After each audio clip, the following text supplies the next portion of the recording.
Okay, it's recording now. All right. Okay, thanks for your patience. And thanks everyone for joining us for this first session of our 2022 Community Culture Night series. I am Lila Voss, Art House Executive Director. Staff is also here, as you know, I already introduced them. I also want to thank some of our board members who are with us as well. We do invite questions. You can, of course, write them in the chat if you prefer, but in the meantime, please keep yourselves mute. We are able to provide these lectures thanks to our anonymous donor, Cuyahoga Arts and Culture, along with many other funders, and you for supporting the arts through your tax dollars. The next Community Night series will take place in March and April, and be sure not to miss our annual ABC Chili Cook-Off. Visit our website to learn more about upcoming events and programs. We are very pleased to be introducing Brittany Benton and Jeremy Paul this evening. Jeremy and Brittany are multi-talented artists who are devoted to their respective communities. They are passionately committed to creating change through the work that they do and the opportunities that they foster. Brittany Benton is an entrepreneur, musician, educator, and software technology professional. Her experiences growing up influenced her to become DJ Red Eye, where and when and how she performs in venues such as the House of Blues and the Cleveland Museum of Art. As half of Fresh Produce, she has produced several albums such as Deuce and Phases. Her record shop not only carries vinyls, it is an incubator for connections, collaborations, and projects. Additionally, Brittany drives her mission of connecting with people in the classroom as a K through 8th grade Spanish teacher. She graduated from Ohio University with a BA in Spanish and Iberian Studies and a Bachelor's of Science in Communications and Media. She has been a Cleveland Art Prize Verge Fellow, and Fresh Produce won Cleveland Scene's Best Hip Hop Artist in 2019. Jeremy Paul is a storyteller and interdisciplinary artist who designs, directs, produces, and performs.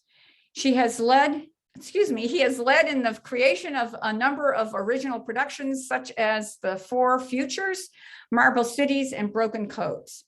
These works typically involve the active participation in collaborations with multiple artists. Jeremy founded Maelstrom Collaborative Arts in 2006. The collaborative art operates at the nexus of theater, dance, music, and visual art. The organization is dedicated to serving the growth of innovative artists who push the boundaries of diverse genres, disciplines, and media. The live performances that they produce also cultivate collaborations between the artists and the audiences. Jeremy graduated from Wesleyan University in film and theater. He received postgraduate training at several production companies. He is also the recipient of 2 Creative Workforce Fellowships. Please welcome Jeremy and Brittany.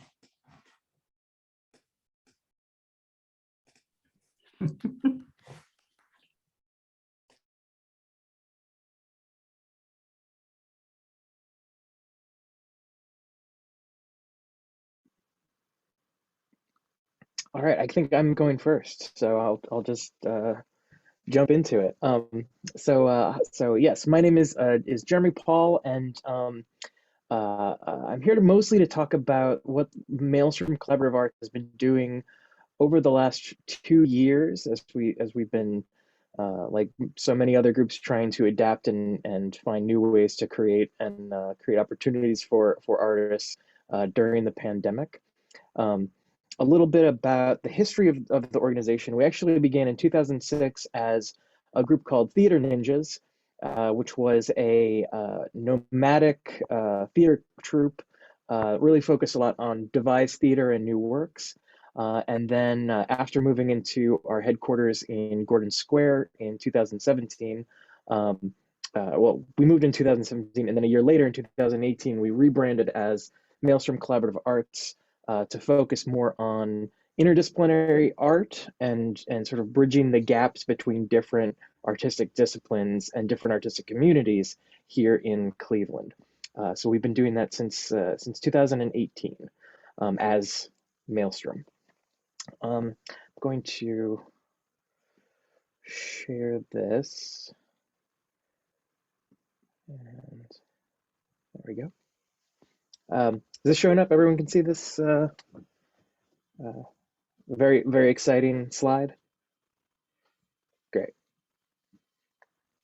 All right. So the not so pithy or pithy mission statement for Maelstrom Collaborative Arts is that we are dedicated to serving the growth of innovative artists at the borders of diverse genres, disciplines, and media. Specifically, really trying to focus on and build up an interdisciplinary art community here in Cleveland. We produce live performances that foster collaboration between artists and audiences and invite them into new adventurous territory. So right away, you can see we wrote this a couple of years ago because one of the things that was our hallmark for a while was live performances, but that has been radically transformed over the past couple of years. So one of the things that we've been really looking at as we produce art in COVID is that what we did live and in a room with people cannot be replicated. Exactly. To try to just do what we were doing before, which often were sort of these sort of free form events where we would put artists together in teams and they would collaborate on new work that would then get performed at our space. Continuing to do that and then trying to do it on Zoom or even just broadcast it with a camera onto YouTube, that was not going to work for us. That was not going to communicate what we try to do in a particular performance. But we believe that elements of the live experience can be translated to different formats. Sometimes that's remote. Sometimes that's using technology like this. And sometimes that's radically transforming the work we do at our space and actually right outside of our space as well.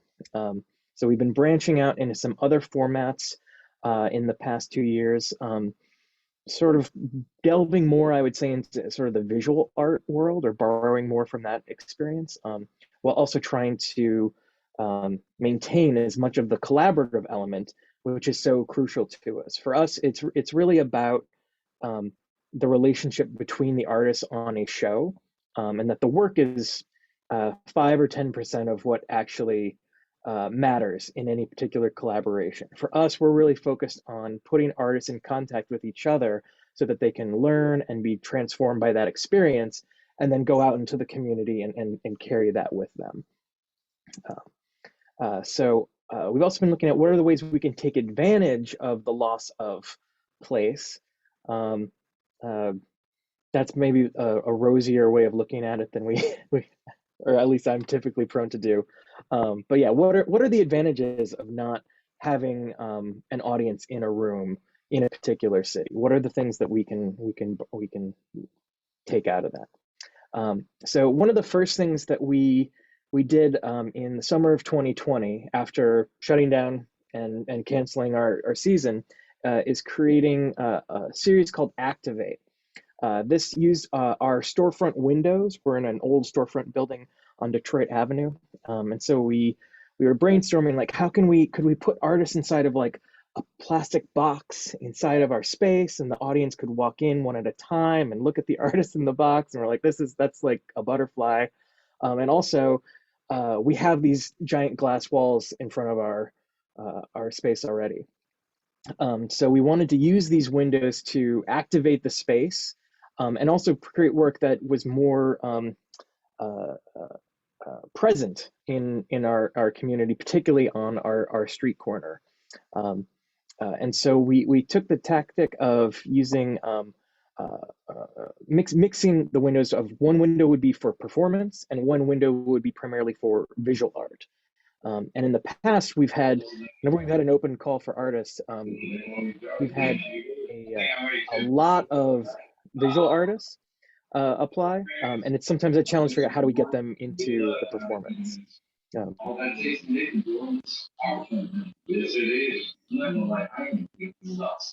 I have not sampled so much, and I have right. I have brought with me this. I think we're getting some additional audio.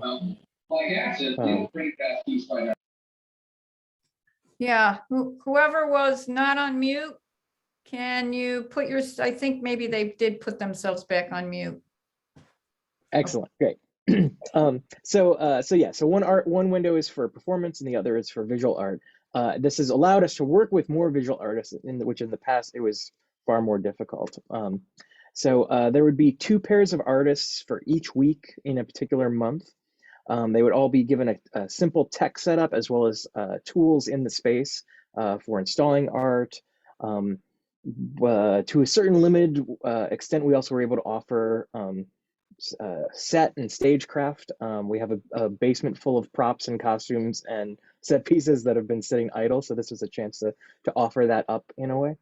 And then to deal with the fact that COVID is very much a thing, the glass walls would prevent the performer from having to be performing too close to the audience themselves. We asked that the audience outside on the sidewalk all wear masks to socially distance. And because of the wind, of just the factor of being outside, that just made it to be a much safer experience for the audience and for the artists, especially. So a couple of photos from this, which we did this in 2020, and then in 2021 we brought it back for several months. And first time we brought it back in 2021 was in March. I'll get to a little bit later about why that was maybe not a great idea, but I think we can all probably imagine. So yeah, we have a couple of artists here. This is from the performing arts, and this is a piece by Chris Mills and Cassandra Harner, also known as Dusty Buckets, who is this is a short theater drag piece that they created at first did here, but it was that they were building for a couple of other festivals last summer. And then over here we have a visual art piece by Varsha Vadula and Elaine Houlihan, which was nice to see having a bit of a collaboration returning to the series.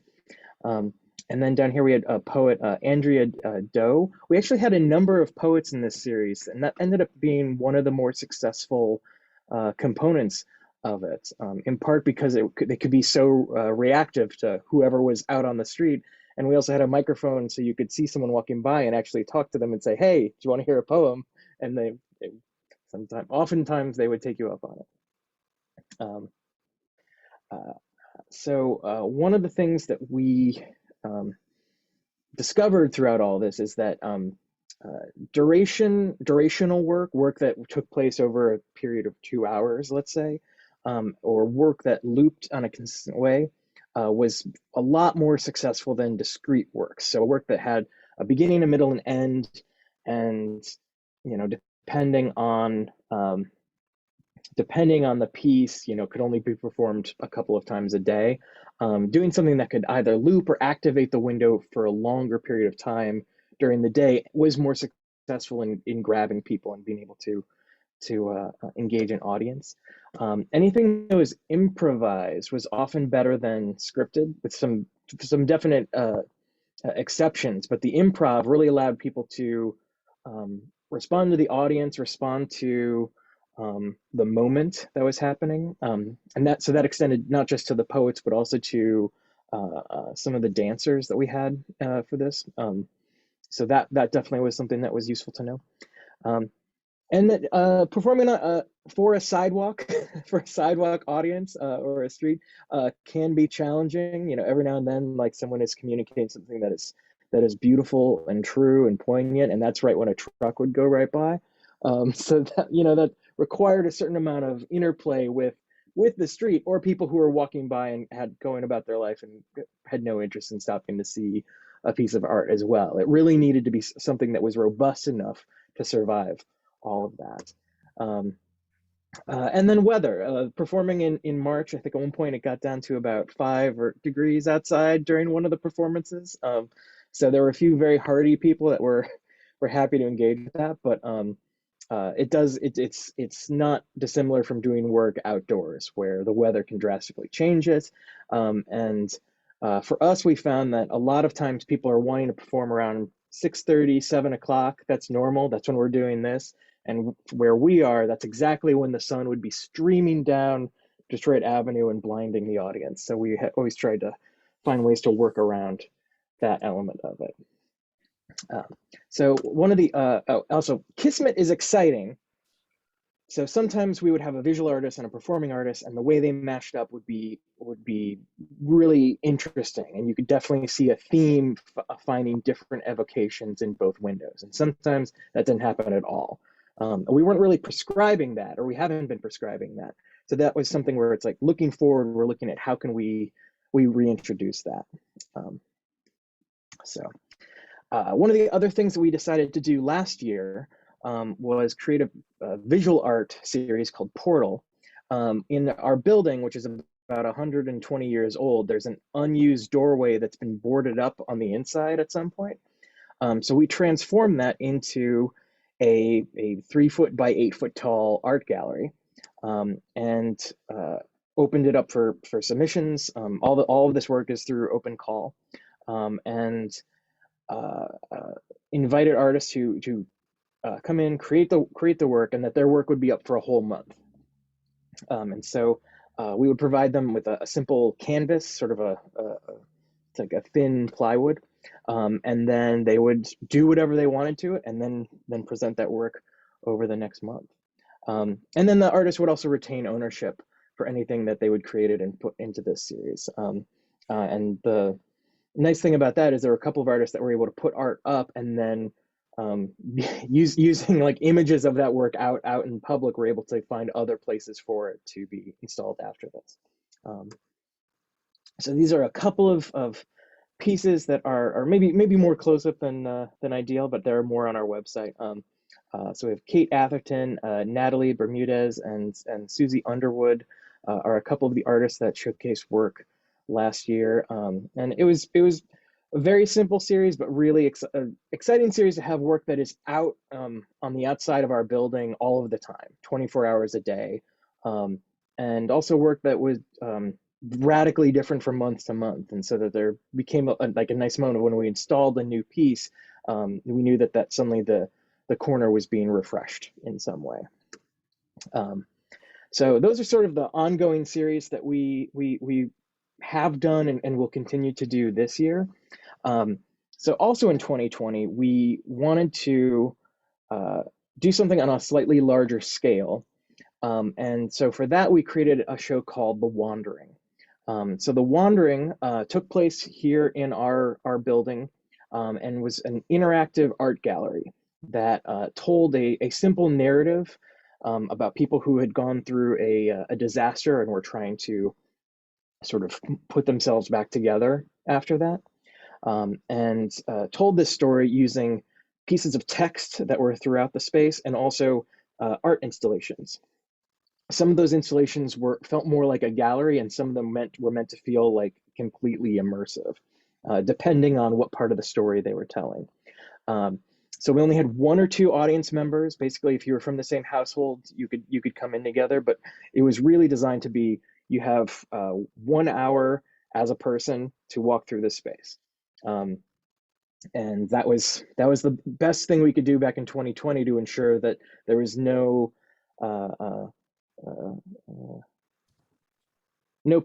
politics when it came to how do we keep everyone involved in a production safe. This was our way of doing that, was to turn our space into a type of space station. So this was a really exciting show. You know, it was a very different type of experience, but one of the things that was nice is there was an operator keeping track of people as they walked through the spaces. And every time they entered a space or interacted with a particular item, things could change in the gallery. So when you walked into a room, the lights would change, you would hear a new piece of audio. There was one section where an artist had provided a couple of music tracks, and we had a bell, and every time someone hit the bell, we could change to a different music track. And we just keep cycling through like that as many times as someone wanted to hit that bell. And so there was video, there was sculpture, there was painting. There's a lot of text that was written collaboratively. And then there were these sort of monologues that would play depending on where you were in the space. So this year we wanted to do something like that, but we were like, oh, it felt weird to not have people. And it was also sort of thrown together. So this year, like, let's take more time with this and let's create a show that was called Four Futures. So this also took place in our location. So Four Futures is a 2021 transmedia work. So transmedia means it's a story or the work exists across multiple mediums. In its initial concept, it was meant to be a live performance, digital component, and then also a zine that would all have different elements of the same story, and you'd need to put all those pieces together to get the whole thing. We had to pivot a bit on that. It's based on a book by Peter Frace, which is about life after capitalism, sort of four possible ways in which things might go as capitalism becomes absurd over the next 100 years or so. So we had 30 artists working on this, divided into 4 teams. Each team had their own future that they were working on, and each team was comprised of different disciplines. So you would have musicians and visual artists and writers and filmmakers all on the same team coming at a problem from different perspectives. Ultimately, we were planning on there being a live performance component, and that was right as Delta was hitting was when we decided that was not going to be feasible, unfortunately. We have a very small space, unfortunately, so it's harder to do work where it's like, well, if we take out X number of chairs, well, we only had X number of chairs to begin with that we could actually fit into the room. So we ended up with an in-person installation component and then an online gallery that also like had different had video and also like PDF scenes attached to that. So this is just a couple of photos about it. There's again more on all of our Instagram feed and our website. But it was a interesting process to basically be making a devised play that would have no performers, and to find the ways in which artists adapted to that, what could get turned into a video piece and what could not, what had to find a different approach. So something that I think is probably an obvious statement, but online collaboration is so much harder than in-person collaboration. And there are a lot of things about that we could go into, but for me, the main thing is, when we were talking about this earlier, you have to keep talking when you're collaborating online. And because of that, you have less time to think, you have less time to listen, you have less time to just sit with an idea or sit with a problem. There are times when we would have a limited meeting here, and everyone would just stop and just kind of like look away from each other and just sort of think about what we've been talking about. That breath is so important to making work, and it's often lost when you are feeling this need to be constantly talking and sort of jabbering at each other. Navigating COVID remained a challenge, even with the promise of vaccination. That did not alleviate a lot of our concerns. It ended up being a very difficult fall for a lot of companies, not just ours, but that remains an issue with all of this, and is definitely factoring into how we plan for 2022. And then also finding cohesion in a work that has so many different artists exploring these different themes is something of a challenge. We did a piece a couple of years ago that was inspired by Dante's Inferno that involved the audience walking through different rooms, and each room was a different level of hell created by a different group of artists. Finding that same cohesion when you can't all be in the same room, when you're sometimes working with more abstract ideas, can be a challenge. So that's something that we're still looking forward going in the next year, is how do we make sure that the work here is collaborative and that it is then cohesive, that it pulls together. So yeah, for us, we are going to be taking a little bit of a pause on programming so we can think. There's been some strategic work we've begun last year and that we want to really dive into in terms of sort of rebuilding our structure as a company, and sort of how that informs what we do. Portal will be continuing. We have our next artist installing on February 1st. Activate will be coming back. We're really hoping to find new ways for there to be more collaboration between the windows. and sort of reintroduce this idea of interdisciplinary collaboration between us. And then we're beginning a new workshop series that is really focused on how do we share skills between artists. So there's not just a teacher and a student dynamic, but how can we have multiple artists in the room where each one is bringing something of their practice and able to share that with each other. So, and then continue to explore technological options for performance, but you know, there's so much inside of that. It's a challenge. So, so yeah, that's my presentation. Hope I didn't go too long, but That's fine. Thank you. Why don't we move on to Brittany, and then we can do some Q&A. Okay, well, can everyone hear me all right? Okay, well, I'm Brittany Benton. Some people might have known me in the capacity of a DJ. So, you know, at times I go by DJ Red Eye, and I'm a producer, DJ. As you said earlier, I'm a Spanish teacher. I'm also owner of Brittany's Record Shop. And really, I would say all of those titles, whatever, are just me trying to find a space to put music in people's hands and put people together, and to really just kind of demystify a lot of, you know, I would say the equipment barrier that always scares people away from approaching practices like DJing or music production or other types of like media practices, because a lot of people say, I would love to get into it, but I wouldn't know where to start, or you've got this big rig.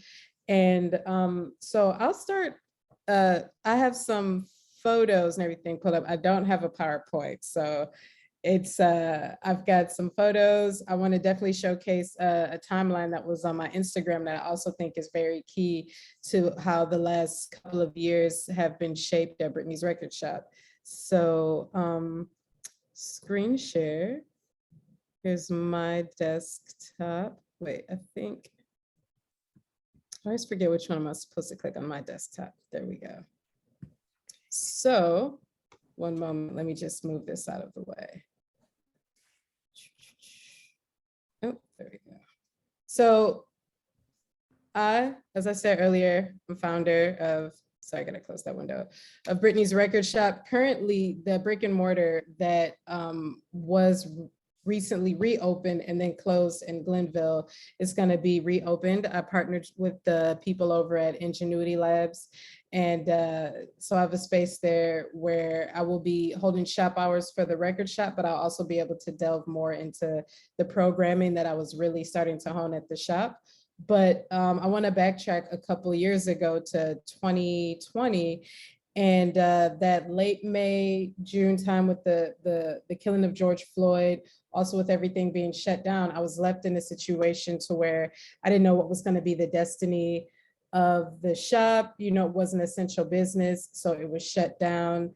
And it was really one of the only places in the state, and definitely in the city, where you could get hip hop, reggae, soul, jazz, fusion, a lot of, you know, just, you know, Black art forms, but kind of all in one place without it kind of being that, you know, the hip hop shelf or the random soul crate that you might get in one of the shops here that's predominantly, you know, classic rock.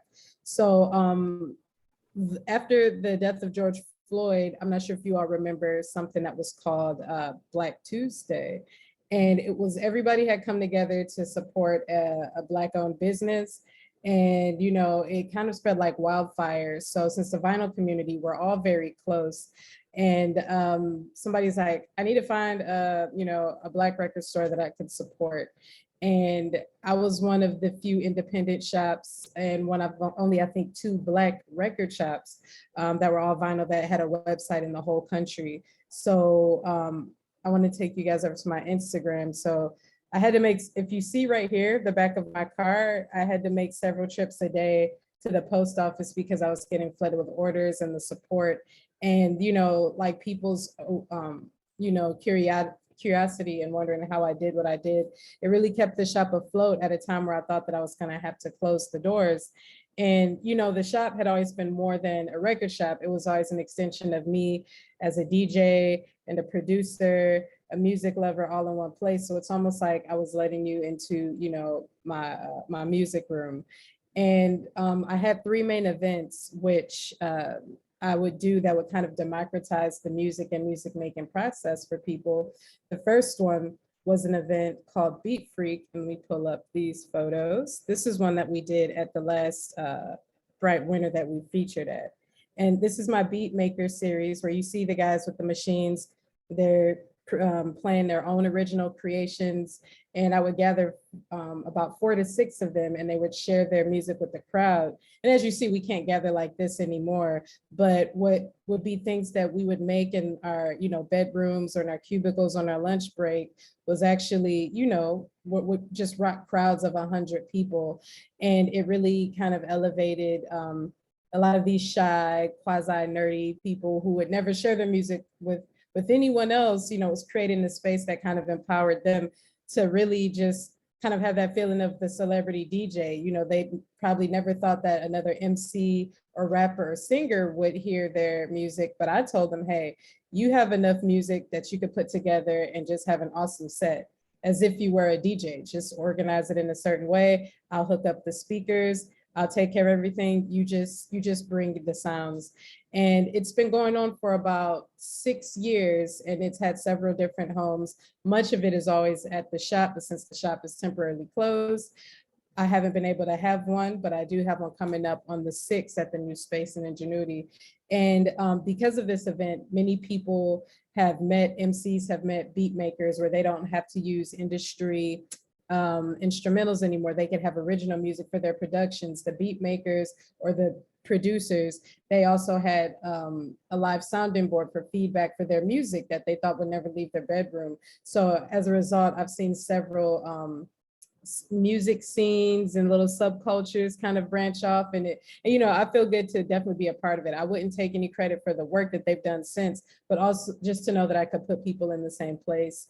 It definitely feels rewarding to me that I could empower people that might not have been comfortable with sharing their work. Another event that I also would do is called Bring Your Own Vinyl, which, as you can see, people would come. I told them you could bring 4 records or up to 12 minutes of music. Doesn't matter what it is, as long as it's not profane and offensive, because I want it to be a safe space. And people would share their music while people would dig for records. You know, we would have a diverse crowd, young, old. That's me running on a couple hours of sleep. And we had a bigger space at this time where we could spread people out so we could still gather. But, you know, as you know, things can be very up and down and the law is always changing. And we were able to even get Maker's Mark to sponsor. So you'll hear people playing everything from some obscure French psych rock record to the latest rap record to a rare reggae record. And it was just great bringing people together. There were people who have never dropped a needle on a record, or people who might have used a record player, but they've never used a DJ setup, as you see right here with the 2 turntables and the mixer. And one minute you'll have people afraid to touch the buttons, and next thing you know, they're all DJs and they have a crowd. So a lot of the things that I would do is try and have a built-in crowd of supporters and people who are ready to, you know, enjoy other people's offerings. So, you know, and then the Maker's Mark never hurts, you know.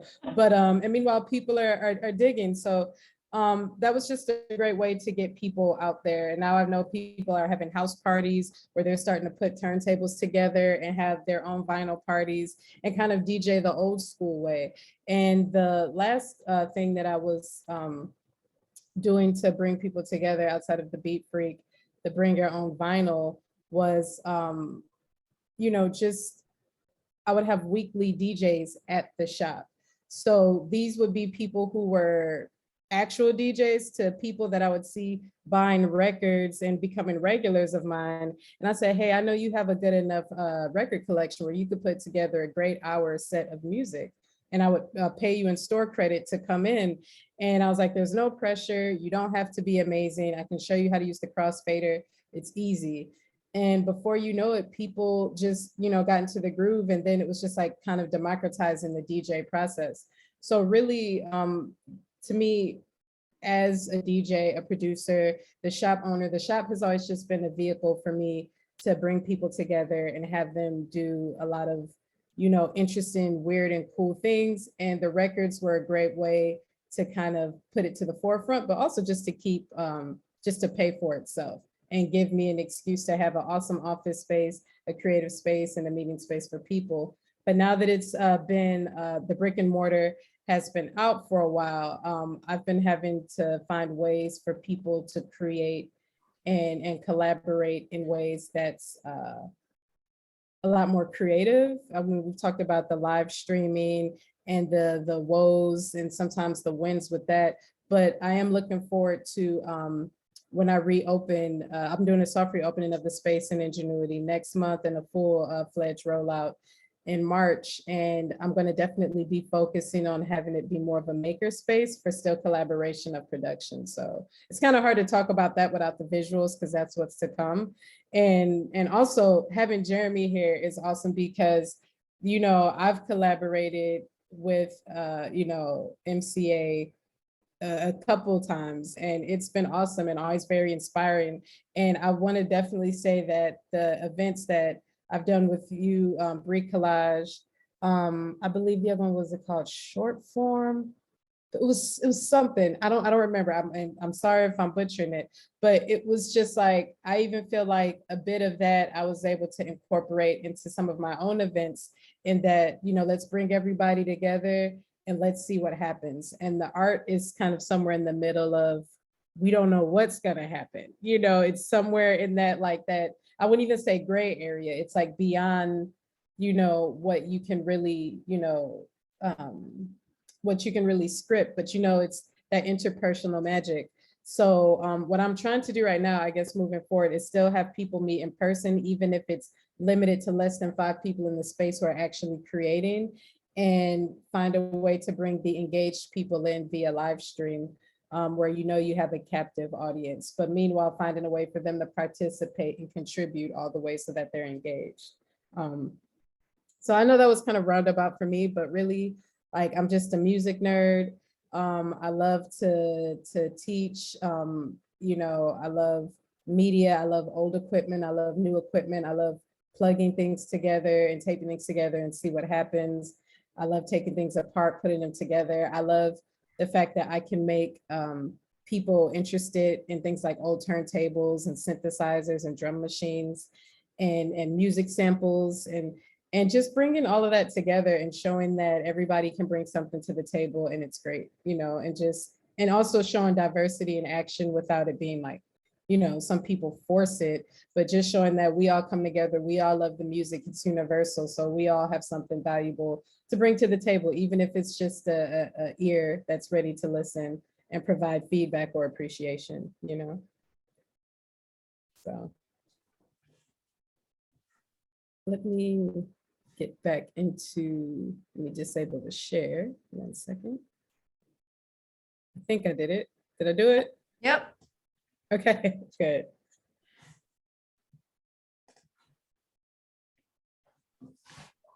Well, thank you, both of you. Do people have questions? Are there any questions in the chat, Erica, or questions that people want to ask? I don't see any questions in the chat yet. Okay. Well, can you two talk a little bit more about the collaborations that have happened between the two of you, the Maelstrom and Brittany? Mm-hmm. Yeah, so I think our very first show as Maelstrom Collaborative Arts, Brittany was participated, and I'm blanking on the name of the artist you worked with. But yeah, which is very embarrassing. But she's a sweetheart though. Yeah, and like had made a piece that was inspired by a time when she put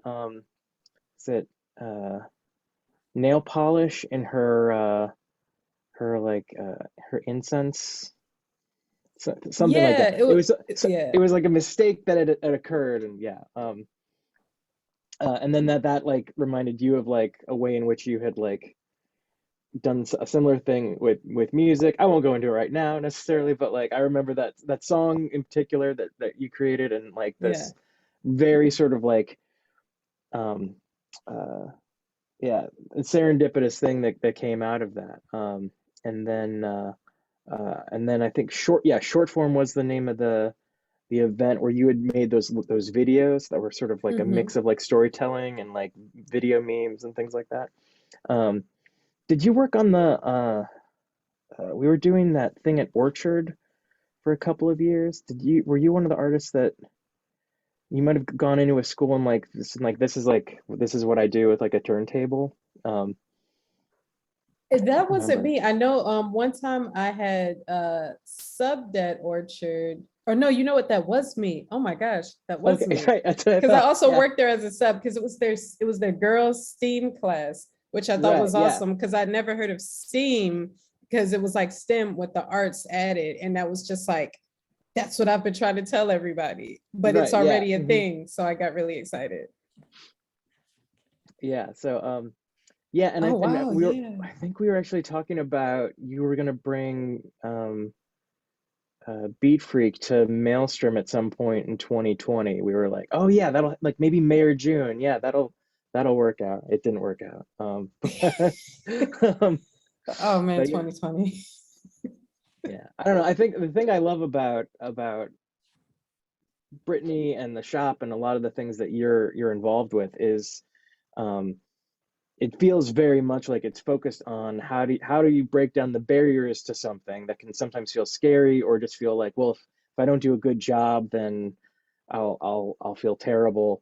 It's like no, just start messing around with it, start playing with it, and that's how these things are generated and created, and it's very focused on that building of community and the like pulling more people in.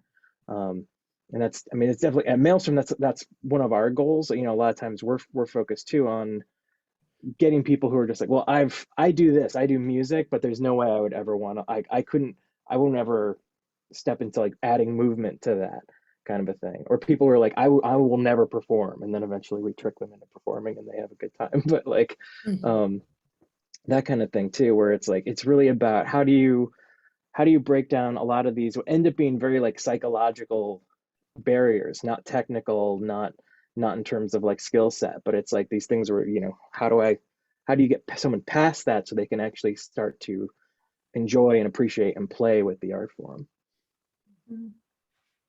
Yeah, I totally agree. I think a lot of when it comes to access, there's actual barriers in place by others to keep people out of certain spaces. But then a lot of it is just sometimes I feel like through our socialization, there's just so many barriers that are built up. And I think a big chip on my shoulder that I've always had about kind of, demystifying or breaking down things is, I would say it's a bit of girl power, I still get told, are you sure you know what you're doing with that machine, young lady? And it'll be from some guy who's never even touched the machine or approached it, or always people, counting you out when it's just, equipment. And I see, even as a teacher, I'm always that teacher that I can tell the answer. And eventually I'm going to call on you because, you're not doing yourself or the class any favors by hiding how special you are. And it's rarely a male student, and just the confidence. And a lot of times you'll see that people have what it takes. They have the knowledge or the desire, or they've already thought about it in their head for miles and miles and miles, but it's just that initial hump, just getting that inertia. And it's you see people, take just a little piece and run with it. And then, that person, it's like, oh, they got the bug. They're going to be a lifer, and I just think that's really important because I feel like so much of access is psychological. But I'm not going to say that there aren't actual barriers, but a lot of it's just, I read somewhere a lot of girls and women count themselves out for things where, say, men might just go for it and see what happens. And, things just tend to work out that way. And I just said, if I can do something to kind of, even if people don't come with ready-made confidence, maybe I can give them that nudge. And I think that, the gains you can get with creativity are infinite, if not exponential. So it's like, it's up to you to at least just do, like a little bit, because it can just, it just, the payoff for that person alone is just, you never know. Yeah, that's true. So is there work that you're working on now personally as you're doing all these other things? Yeah. I'm currently working on a new project under a different moniker called Family Photo, but it's spelled like family with the PH and photo with the T. So it's almost like photo with the F. So it's kind of, I'm going to put it in the chat so you see.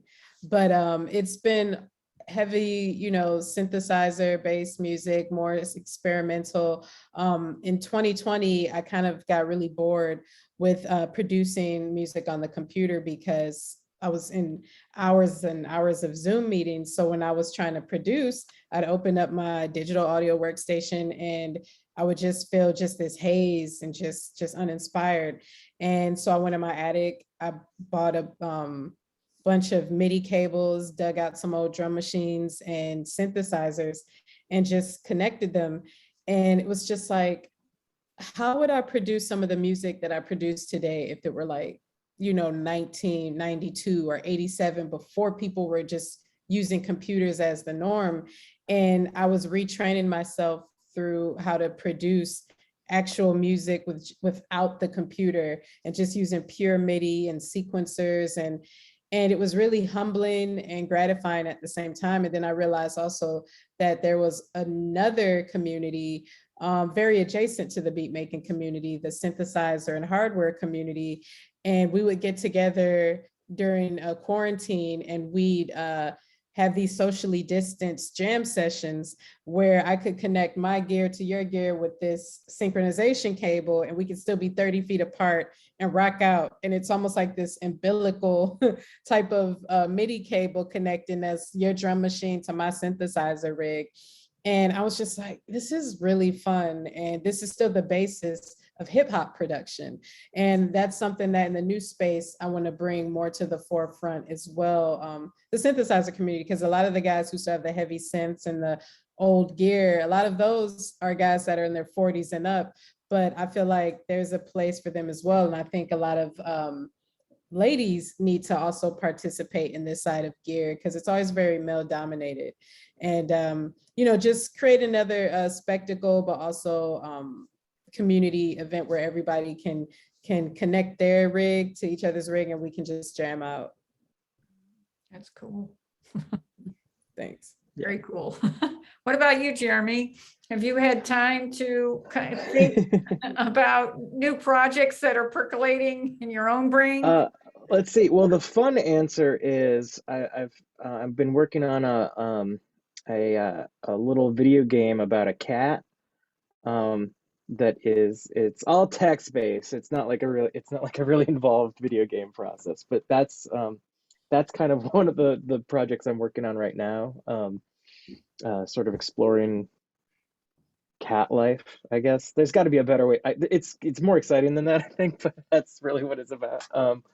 Well, I guess the other answer is so I in keeping with like the interdisciplinary thing, I recently joined CIM as the interdisciplinary artist in residence, which it's not really clear what that is. It's a lot of different things, but one of the things I'll be doing this spring is doing some directing at CIM, particularly of some original new like micro operas, like 15-minute operas. So I'm looking forward to that in part because, and I think probably some people in this call can relate, when you get into the work of producing work and like creating opportunities for work, that can sometimes take away from making the work. So I haven't really directed in like a true directy way since 2017, right before we became Maelstrom Collaborative Arts. So I've been really missing that and hoping to sort of bring more of that back into my life. So yeah. Okay. Anyone else with questions?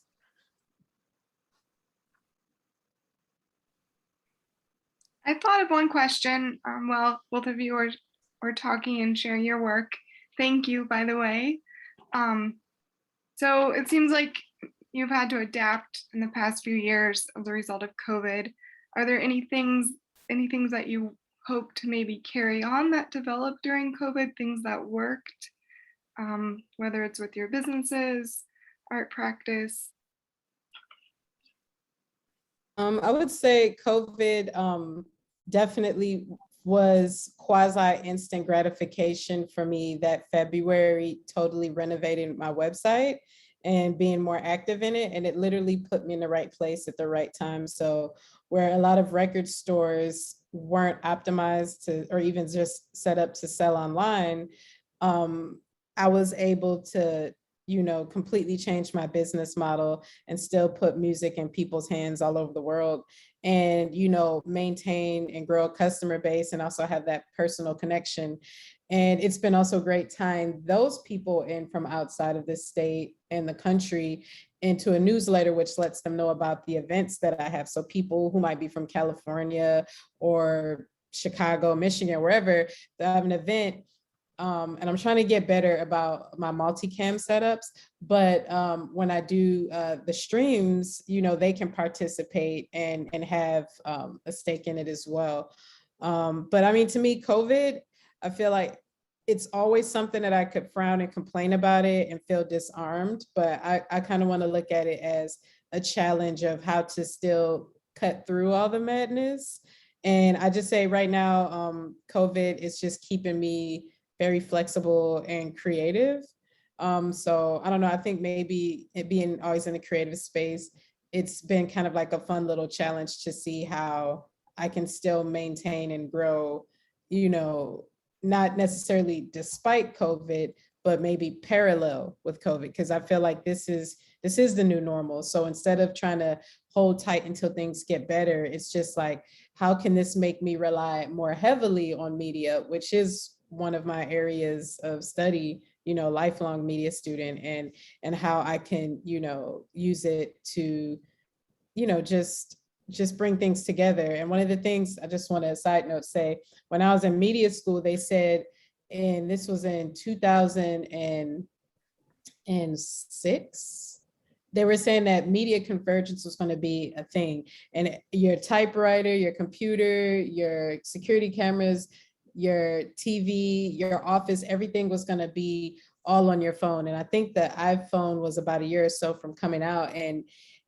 nobody was like, yeah, we have internet on our phones now and a little janky camera, but that's going to be about it. You're taking it too far. And, and it was just, that was 2006, and where we are now, and the fact that we're all on a Zoom versus we might be gathering in a space one evening, if it weren't for 2020, and how, just to me, it was just like, if I've always been trained to know that media convergence and shape shifting and flexibility is going to be the way of the future, it's just that I have to adapt accordingly and know that as times change, that the media is always going to be trying to change, stay ahead of it, because people still have to be connected and people still have to be engaged, and media formats and methods are going to be the way that we do that. Mm-hmm. Yeah, I 100% second all of that. I think we're in kind of similar places. I think the best thing that's come out of the pandemic has gotten to work with so many new artists that we might not have been able to, particularly in the visual arts field. But we've also, I think, because in general there are less opportunities in a particular place, people are looking beyond like their particular city. And this last year, we've gotten to work with people from different states, from different parts of Ohio. We've had artists come up from Columbus and Cincinnati to be a part of our stuff here. And we probably would not have been thinking in those terms 2 years ago. We would have been thinking like, oh, working with someone in Colorado or Portland, that's going to be too hard. Like, how do you even do that? Some sort of video chat software. So that's been like a really nice benefit and something that we want to keep going with forward. I think you know, there's different parts of the live experience that are important to different people. Coming from theater for so long, for me, I was never really into the trappings of the theater. I was more interested in being in a room of people where we were all having the same experience at the same time. And so, you know, something that feels like it's reacting to you, something that feels like it knows you're there, it knows you're a participant. I think there might be some interesting possibilities with tech moving forward. I think there's some space with VR or AR that could be really interesting, that could sort of reclaim some of that. So we're tentatively, you know, experimenting with some of that, sort of seeing like what are the barriers in terms of cost, or like having the actual gear or the programming experience, but also, you know, the longer you get to play with something, the more you can sort of see its possibilities. So I think we're looking at that, and yeah, assuming that COVID is going to be real, I think now, not real, it's obviously real, but that it's going to be real for a while. Yeah, I couldn't quantify this in any way, but I feel more optimistic about the future than I did at the beginning of 2021, and certainly more than 2020. So I feel like maybe now there's this enough of endurance built up at this point where it's like, okay, this is the deal. This is what we need to work around. Let's find a way to do that. Let's adapt and innovate. Good Thanks. question. Yeah, I have a question. I'm sorry, I didn't understand the Rebecca's question about social media. I saw it in the chat. I didn't see that one. There is one about,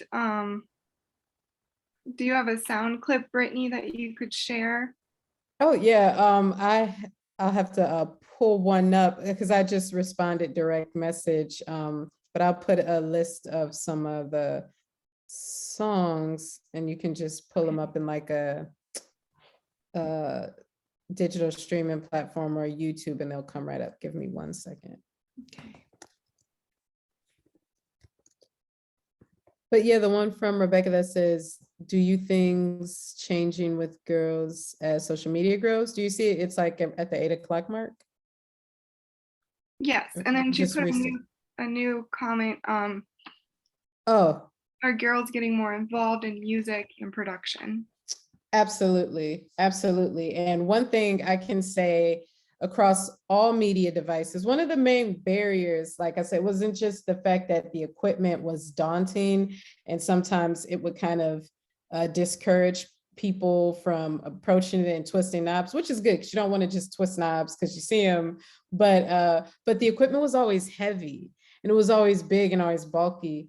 So I know even as a DJ, I've never been limited as far as talent or music selection or whatnot. The only thing that being a woman has, I would say, impacted me negatively was because equipment was so heavy, and I can only carry speakers that are so big. So now that you see DJ setups are a lot lighter, some are the size of phones and tablets now, and you can hook them up to speakers. You know, the barrier of access is below the floor. And then, you know, with just a simple, here, let me pull one of these up. With one of these, right? I don't know if the blur is going to show it, but like a little MIDI digital keyboard, it's hard because I also have the black keys on mine. You can plug this into your computer with the USB cable, and you have a whole MIDI controller there. And if you have some virtual instruments already on there, you have a full production suite. So there's a lot more women and girls participating in DJing, music production, filmmaking, all types of multimedia. I definitely think with for example, the STEAM program for girls that I found out about through Jeremy and the hook. I can't believe I forgot about that. But the concept of STEAM never left my mind. It was like these young girls were already being empowered. And with social media, you also asked about, you know, women have always kind of defined the trends. on social media. So being able to combine that with the empowerment of also creating your own content from start to finish, it's, I'd say things have definitely shifted, and I just think, people being able to create their own platforms, share their own views, people also being a lot more open-minded to different levels of production quality. Some things that are viral or have the most views or the most engagement can just be somebody doing a selfie hot take on something with some real rough editing, but it's still media by any means. So I kind of think of it as kind of like the underground zines and flyers of the day. People are taking the production into their own hands. And a lot of those people are women because, I feel like women have always had something to say, have always had something to change with what's going on. And I think now things technologically are, I wouldn't necessarily say in our favor, but it's not set up to count us out or exclude us anymore. And I think overnight, I feel like I just saw a change. And then with even 2020, anybody who wasn't making content realized that if I want to even communicate with somebody, I have to become a content creator. And it's just, like I said, exponentially, things just taking off. So I'd say women and girls involvement has been through the roof, and it's exciting. And I'm just really here to see what happens next and support it in any way I can. Nice. Yeah. So Jeremy, are you seeing, is it because of COVID especially? I mean, technology has been around for a long time and it's been changing how art gets produced and how people are thinking about art, as Brittany has been talking about. So because of COVID and the isolation, are you starting to see different ways that other writers, performers, theater people are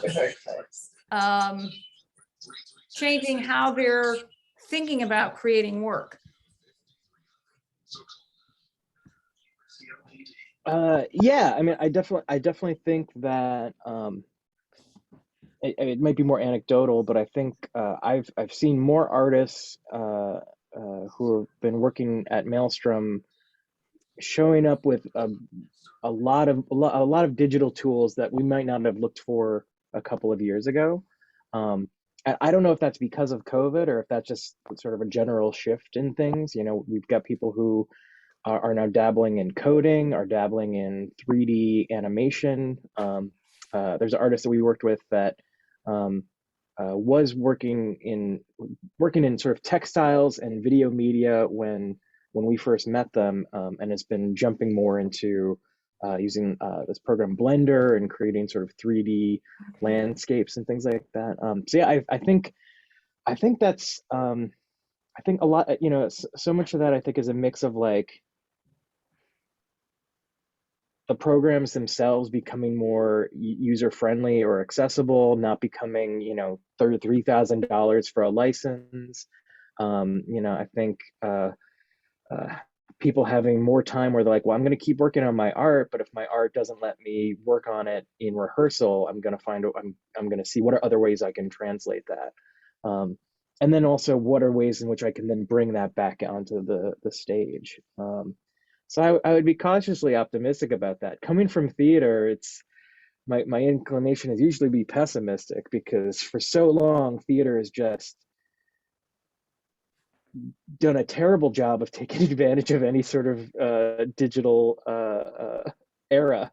Musicians have kind of just run around us, and I think especially with the collapse of local journalism, particularly arts journalism and arts criticism, we've got to get better at that. We've got to figure out a way to like take what we do, take what we think is special and worthwhile, and find a way to get it out into the world in more ways. I don't think that's the only solution that needs to be out there is turning to digital tools, but it's got to be one of them. It's got to be one of the answers. Thank you. Are there any other questions that people have? Any other thoughts? Anyone? I have one more. So like looking forward, what programs or projects are you most excited about? So real quick, Maelstrom's doing Portal, we're doing Activate, and then we're also bringing back a couple of workshops. One of the thing I'm really excited about is getting back to this.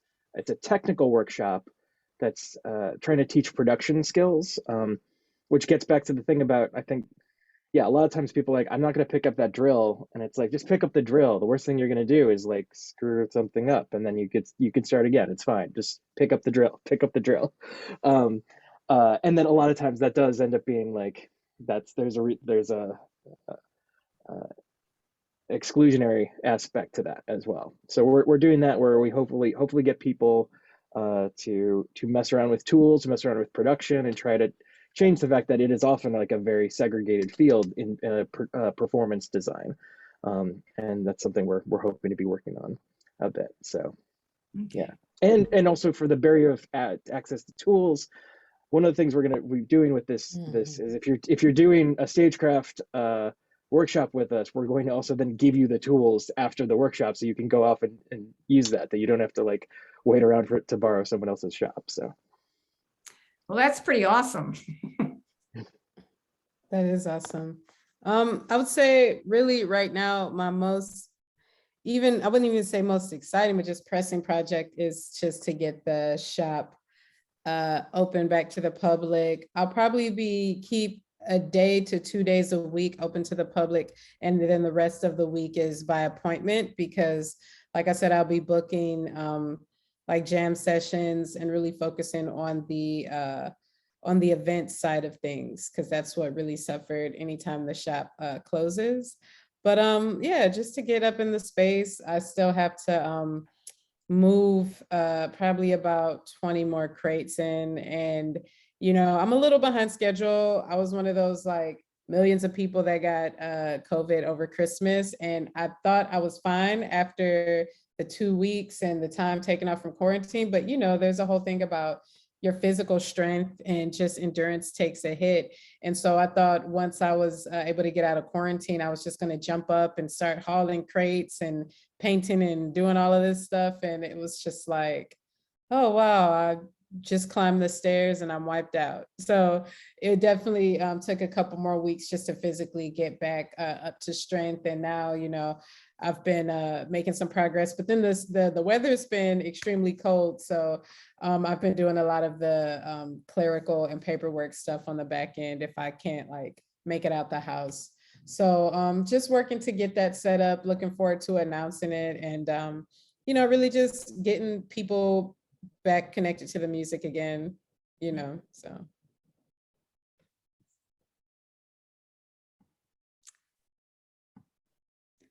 Great. Well, thanks everyone.